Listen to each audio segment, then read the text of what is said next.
Audiostrefa, witam gorąco. Zgodnie z moimi wcześniejszymi zapowiedziami co do kolejnych materiałów, miałem skupić się na technice gramofonowej i płytach winylowych. Pragnę uspokoić, że w tej kwestii nic się nie zmieniło. Niemniej w tym odcinku powiem zdań kilka na temat kabli audio, czyli o interkonektach. Zapraszam.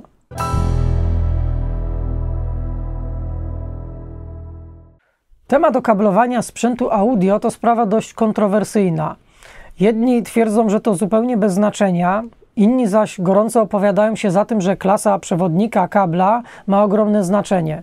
Pomijam tutaj kwestie kabli, które bezpośrednio nie biorą udziału w przesyłaniu sygnału akustycznego, na przykład kable zasilające, bo to jeszcze osobna para kaloszy. Cóż, nie mnie ten spór rozstrzygać, pozostawiam tą kwestię męczennikom, onanistom oraz wszelkiej maści samozwańczym teoretykom. Zagadnienie to daleko wykracza poza moją wiedzę i zdolności poznawcze.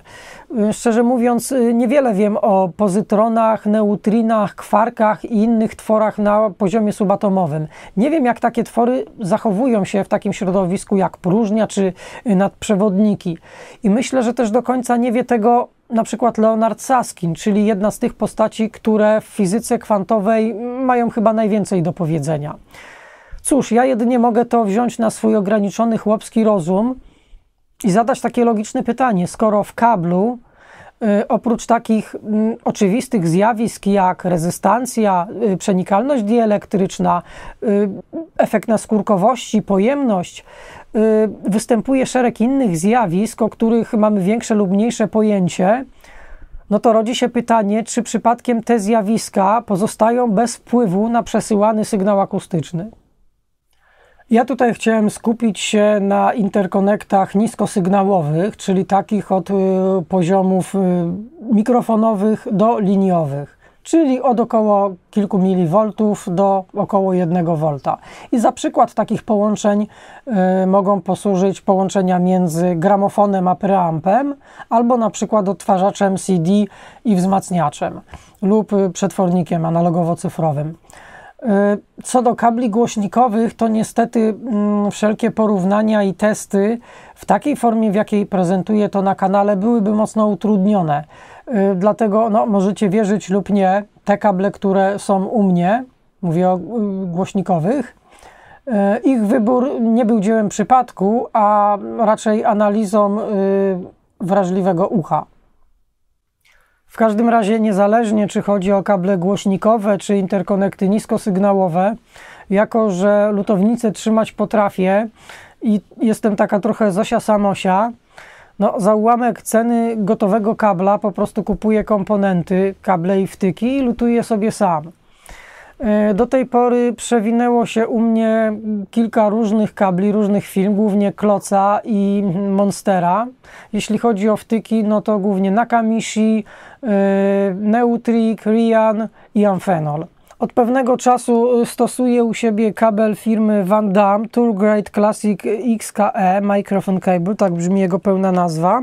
Jako że jest to kabel mikrofonowy, posiada 2 żyły plus ekran. Dzięki temu można zastosować go jako kabel kierunkowy, gdzie z jednej strony żyłę niebieską łączymy z ekranem, natomiast od drugiej strony końcówkę ekranu, która wystaje, obcinamy, natomiast jako masę łączymy tą żyłę niebieską, dzięki czemu uzyskujemy kabel kierunkowy. Natomiast w przypadku tego drugiego kabla, który ostatnio zakupiłem, też firmy Van Damme, LC-OFC Twin Audio Interconnect, on posiada tylko jedną żyłę i ekran, czyli stosujemy go jako klasyczny interkonekt audio. Oprócz tego w testach udział weźmie najbardziej chamski, najtańszy, najgorszy, najbardziej podły za £69 kabel audio. No właśnie. W zasadzie przeprowadziłem 2 osobne testy. Jeden z wykorzystaniem takiego źródła jak gramofon. Chodziło mi o to, żeby porównać te kable na poziomie właśnie bardzo niskich sygnałów, rzędu kilku milivoltów, które pochodzą z wkładki gramofonowej. Uznałem, że być może, nie wiem, słusznie czy niesłusznie, że w przypadku takich niskich sygnałów wpływ kabla będzie większy niż na poziomie liniowym. Dlatego właśnie taki test za pomocą gramofonu przez wzmacniacza, gdzie gramofon i przez wzmacniacz był połączony dosyć krótkimi, bo półmetrowymi kablami. Wszystkie mają tą samą długość. A z wzmacniacza do interfejsu audio już znacznie dłuższymi kablami, bo o długości 1,5 metra. Także myślę, że ten wpływ będzie widoczny przy tak długich kablach. Z drugiej strony miałem wątpliwości co do pojemności. Jak wiadomo, pojemności tych kabli mogą się różnić, tym bardziej w przypadku tego najbardziej podłego. Rodziło się pytanie, czy przypadkiem ta pojemność nie będzie miała wpływu na punkt pracy samej wkładki gramofonowej. Dlatego pozwoliłem sobie przeprowadzić kolejny test tylko z wykorzystaniem poziomu liniowego i zastosowałem po prostu odtwarzacz CD połączony za pomocą tych tylko dłuższych kabli. Tak czy inaczej, zapraszam do wyników testów. No dobrze, zatem przejdźmy do pierwszego testu z użyciem gramofonu i preampu, czyli 2 zestawów kabli, tych pierwszych z gramofonu do preampu i z preampu do interfejsu. I pierwsze, co mi się rzuciło w uszy, to posłuchajmy sobie szumu, tego jakby co dzieje się przed sygnałem. Co prawda, miejmy świadomość, że jest to gramofon, więc te szumy nie są niskie, ale mam nadzieję, że za chwilę doskonale to usłyszycie. Jeśli pracujecie na słuchawkach, dobrze je troszeczkę podkręcić, ale oczywiście tak, żeby nam się uszy nie zapaliły. I słuchajmy tego, co się dzieje w dole pasma. Generalnie w przypadku tego no-name'owego kabla słychać wyraźnie po prostu przydźwięk i brumienie. Na górze mamy ten no-name'owy, w środku mamy ten Twin Audio Interconnect i na dole ten XKE.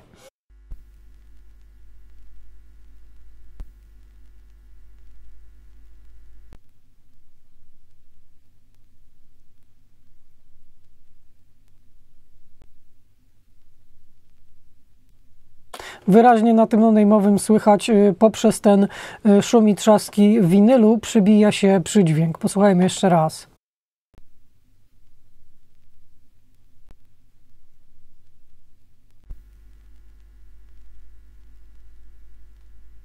No, także myślę, że tutaj nie muszę nic dodawać. Przejdźmy do zapisanego sygnału, spróbujmy wychwycić jakieś różnice.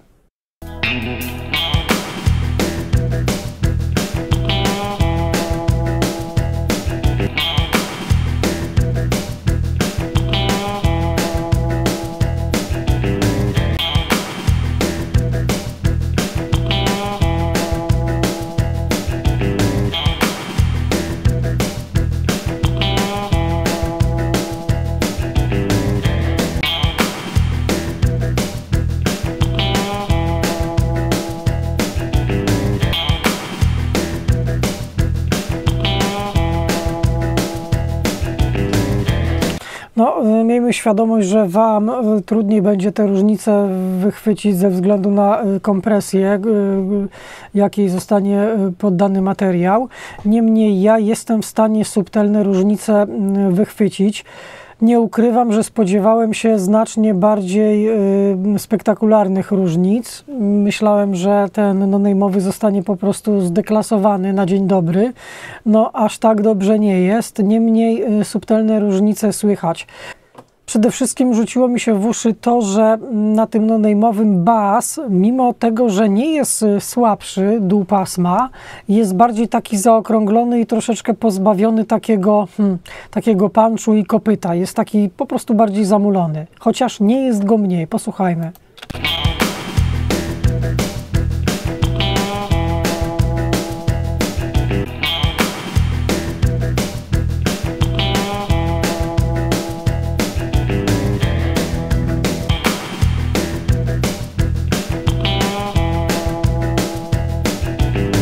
No, między tymi dwoma kablami Van Damma trudno wychwycić tutaj coś konkretnego, jakieś istotne różnice.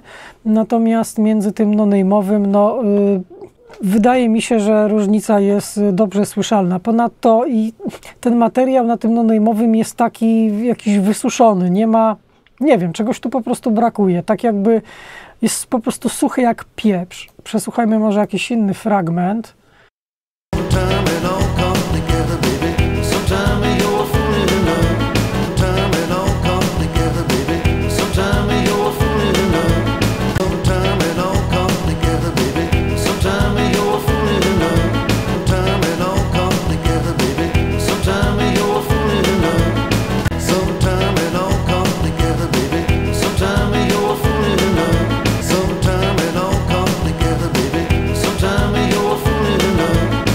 Można ponadto odnieść wrażenie, że ten Twin Audio Interconnect jest subtelnie głośniejszy od tego Tool Grade XKE.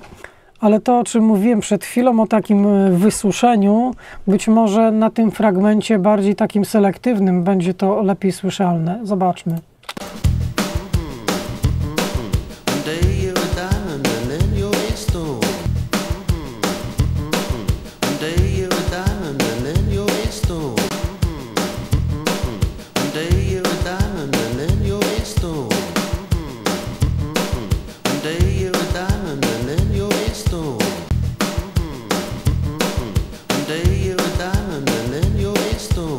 No właśnie, ponadto jeśli chodzi o takie mikrodetale i wyższe pasmo, to jednak ten no-name'owy tak jakby no coś tutaj zatraca.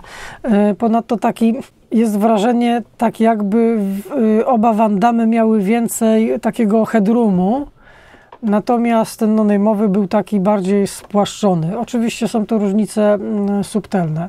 Zobaczmy może jeszcze jeden fragment.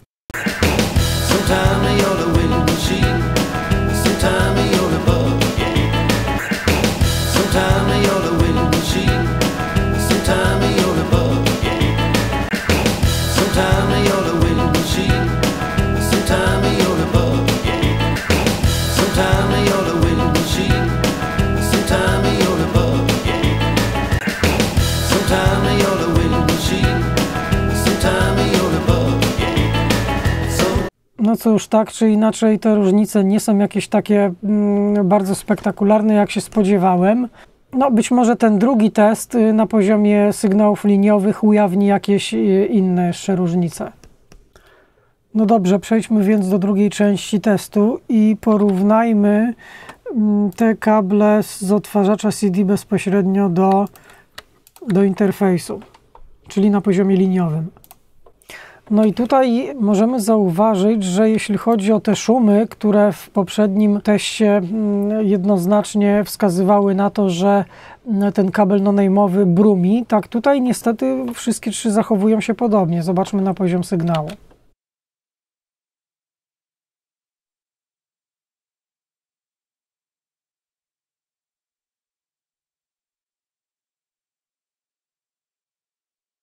I żadnego brumienia nie słychać. No, wniosek jest taki, że najprawdopodobniej ten krótki kabel no-name'owy na poziomie tych sygnałów z wkładki, czyli tych kilku milivoltów, on po prostu brumił. Spróbujemy sobie odpowiedzieć na to pytanie, dlaczego tak się dzieje, ale o tym później. No dobrze, porównajmy więc sobie tutaj jakiś fragment.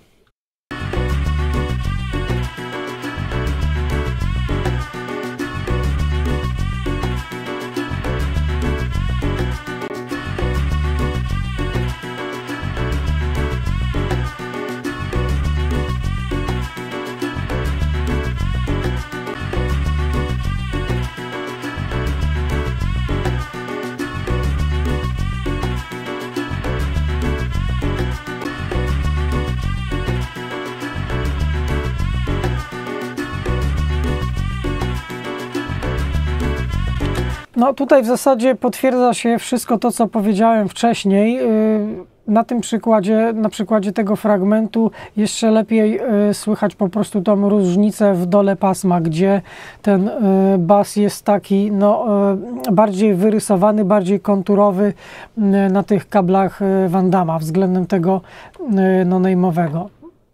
Zobaczmy jakiś inny fragment.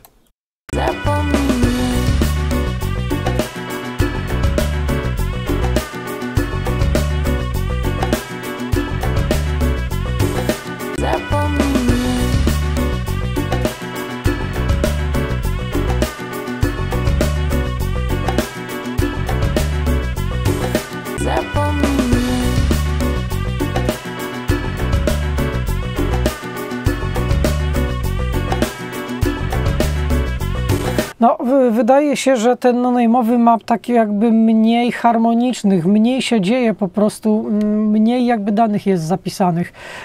Nie chciałbym posługiwać się takimi terminami jak pewna melodyjność, ale tutaj możemy wysłyszeć w takich mikrodetalach, jeśli chodzi o środek pasma, tam dosyć fajnie tak słychać melodyjną taką kalimbę.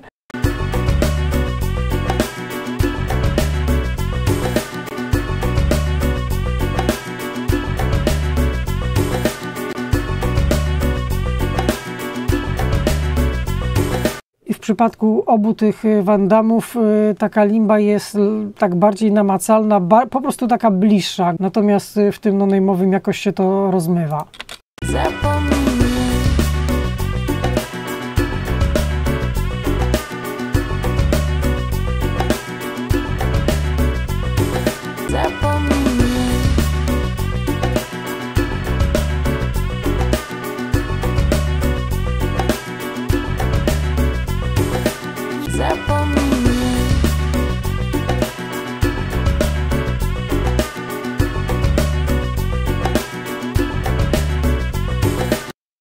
Zobaczmy na przykładzie bardziej harmonicznie złożonego sygnału tutaj pod koniec. Być może jeszcze więcej wychwycimy tych subtelności.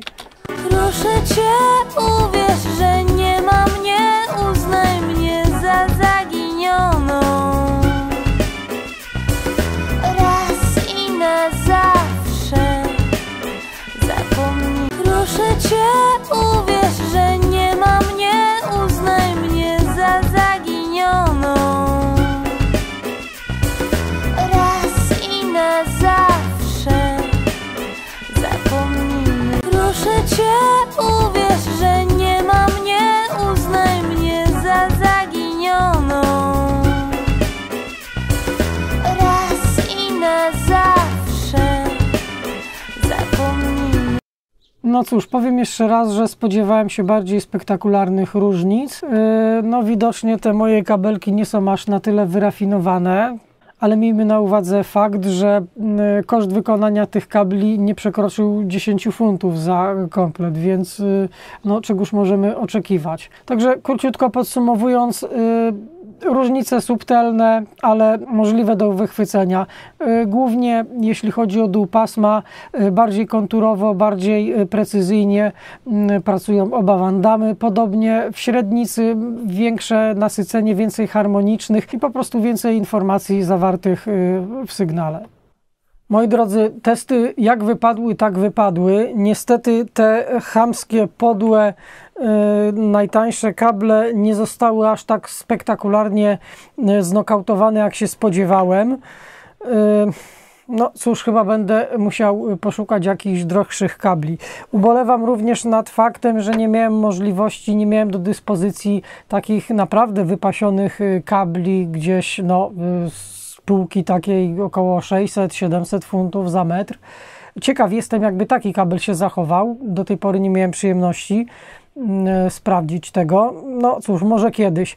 A tymczasem w akcie zemsty pozwolę sobie dokonać dekapitacji tegoż jakże wulgarnego kabla, jednocześnie odpowiadając na pytanie, jak to wygląda w środku, z racji tego, że tamte kable Van Damme już widzieliśmy, a tego nie.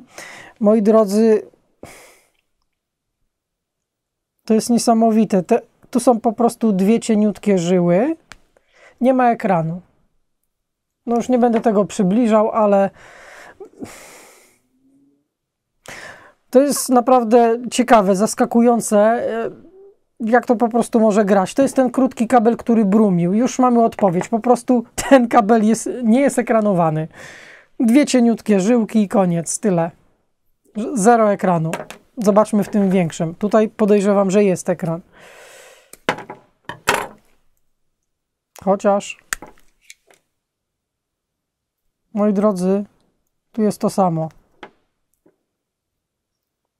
Nie, przepraszam. Dobra, tu jest coś takiego, coś co przypomina ekran, czyli ten drugi drut nie jest w oplocie.